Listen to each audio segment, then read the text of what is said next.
color garage.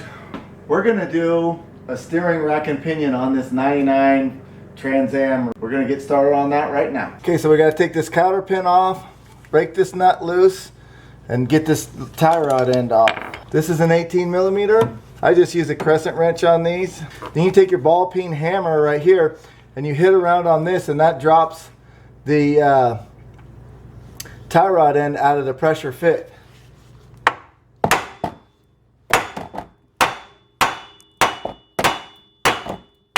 Now we got to do that to the other side. Okay, now we're going to take the power steering lines loose right here, and we've got a bucket underneath to hold it. We're going to crack these lines loose. Okay, now we got the pressure lines loose. Okay, now that we got our pressure and return lines off, we used an 18 millimeter wrench to get them off. We have to get the steering bolt out that comes from the steering column to the steering rack, and it's right up inside here. And we're going to try to get that right now. Okay, to get this off, it's a 11 millimeter socket.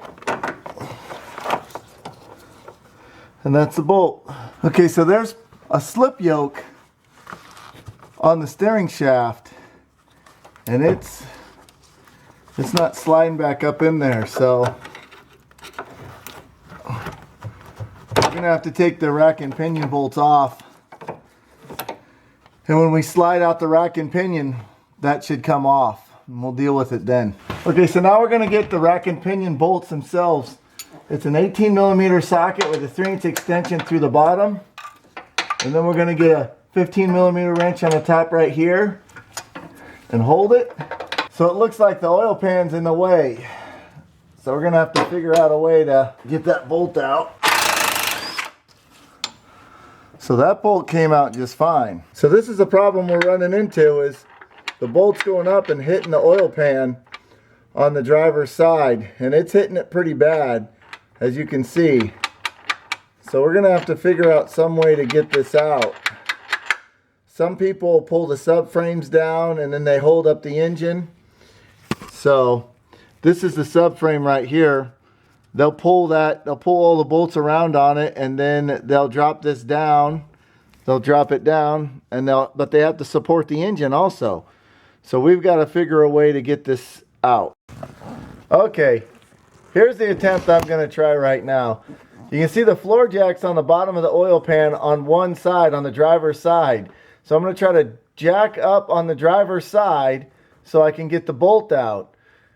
So we're going to see how this goes. I did not loosen up the motor mount. I'm just going to try to see if I can move it enough in the holder to make this work. Okay, so it looks like we're going to have to pull the subframe down and put the floor jack underneath here on the oil pan and drop this subframe down a little. Alrighty. Okay, so the motor mount is bolted to the subframe, so I'm going to have to hold the engine and still going to have to separate the motor mount. I can't get the big bolt out that goes through the motor mount, so we're going to take the 4 bolts on the side of the subframe. There's one right there, and there's 3 more. And here's the 3 other ones right here. We can get the 2 bottom ones with a socket and a ratchet, but it looks like the 2 top ones we're going to have to get with a 13 millimeter wrench. Okay, so we got all the 4 motor mount bolts out, and we're going to try to prop up this side of the engine again. See if we can't get some more room. When you're jacking it up and moving the engine up on one side, you got to make sure to check up on the top side, and you're not pinching anything, breaking any wiring harnesses or any connections. So we'll jack up this slowly, and then I'll go up on top and keep checking to make sure that we have enough room up top. So there's 3 18 millimeter bolts. There's that one right there on the subframe.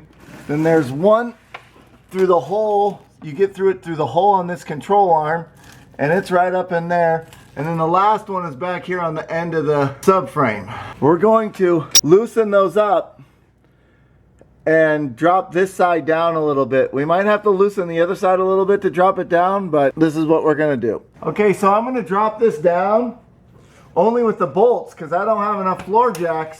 I only have 1 floor jack, and we gotta use the 1 floor jack to support the engine, and we're gonna use these bolts to support the subframe to come down because we're super close. So I backed the bolt all the way off to see how much I can drop this.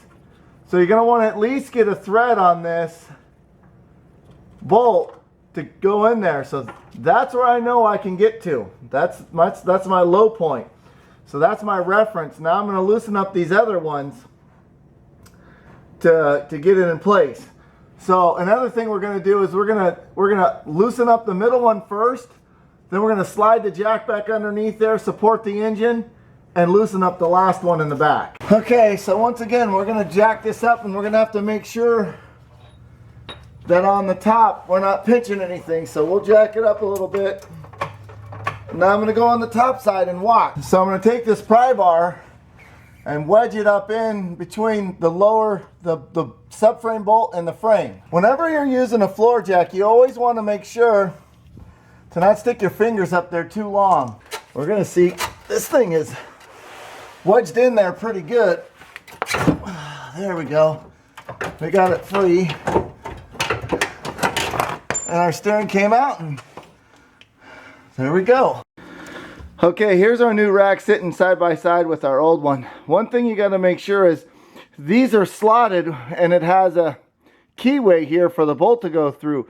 So you want to make sure that both of these are in the same position when you take them out. So we got lucky that these ones are in the same position, so we know that it'll slide up on the steering shaft just fine. The other thing is you just want to make sure that they look exactly the same. And then on this far end, right here, you have bushings that go in. You put one bushing through the bottom, and then you're going to slide the bushing through the top, and this is a little keeper or a crush sleeve, and you got to slide that down through it. So I'm going to take a hammer and slightly tap this down through. Now we're going to have to make sure that the bushing stayed in on the other side, which it didn't. So we're going to have to tap on the bushing a little bit, get that bushing in there nicely. If these bushings aren't in there real nice, when you go to slide this rack and pinion in, it's going to be really hard to slide in, and I think we're going to have a little bit of a struggle with it as it is. Take this tie rod end off, and we're going to count how many turns this tie rod takes to get off, and then the new tie rod that we have, we're going to do the same thing on that one and count the same amount of turns so we can get it close to drive it to the alignment shop. I always like to take a little anti-seize and put them on the threads for the new tie rod ends we're going to use. So that way if there's an adjustment later down the road or if you have to take them apart again, they're easier to get apart. As we slide this new one in, we have to make sure we line up the steering shaft. Okay, now we got to line these bolt holes up. So I like to use a screwdriver, and then I'll put it right up through the hole. Sometimes a screwdriver doesn't work, so you got to use a pry bar, a punch.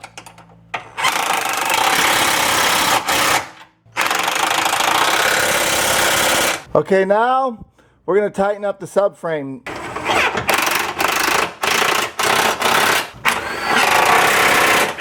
Now we're going to lower the motor down.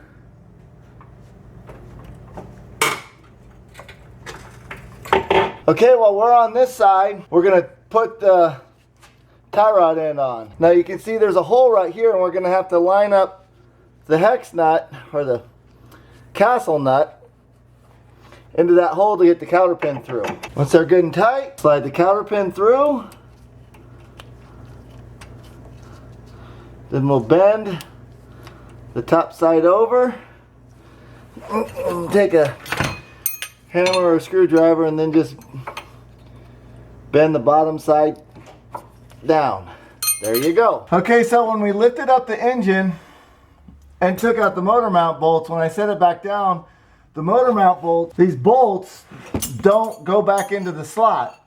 So we're going to have to lift up the engine a little bit because it's a little lower than it used to be. We'll have to lift up the engine a little bit, and then we're going to have to start these bolts by hand. So once we got the pressure off of the motor mount bracket, it slid around real easy with our fingers, and we were able to get all the bolts started. So now I'm going to lower down the jack and tighten up all the bolts. Okay, always make sure you put a little Loctite on the steering shaft bolt. And that's up here, right to the back. When you're tightening and loosening this, make sure you don't get too close to this wire right up in here. That's the alternator wire, and that's for the battery. So I would probably disconnect the battery if it's your first time kind of doing this, so you don't get any sparks coming out of the alternator wire. Now it's the power steering lines, and you're going to want to make sure that you put new O-rings on the end of the power steering lines right here. All the rack and pinions come with new O-rings, so we're going to do that now. So you're going to put the first one in and tighten that one up first before you can get this other one in.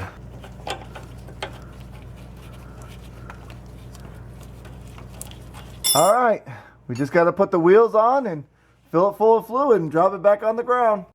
One thing I forgot to say is that you have to tighten up these nuts that pinch down onto the tie rod end. Okay, before you put the tires on, you got to make sure that you lube the tie rod end. Okay, now we're going to put fluid in it. We're going to want to fill this pretty close to the top. And then you need to turn the steering wheel lock to lock slowly about 15 to 20 times to get fluid to start going into the rack and pinion, so when we start this up we don't have a bunch of air bubbles in this power steering unit and we wreck the power steering pump. So now we're going to turn it lock to lock. Okay, so it's back down on the ground. We turned it our 20 times from lock to lock. Now we're going to start it up, and what I do is I start these up for just a second and then I shut them off and let whatever little bit of air that's in the lines try to bubble out, and we'll do that a couple of times to try to keep from aerating this pump. So we're going to go ahead and do that now. And we're going to look down inside here and check for bubbles. Now we're going to do it again. Okay, so it looks like starting and stopping it those couple of times is good. We're going to put the lid on it and we're going to start it up and let it idle. Okay, so that's wraps it up on the steering rack on this 99 Firebird or Trans Am or whatever you want to call it. We have no leaks, and now send it off to the alignment shop. Thanks for watching White Collar Garage.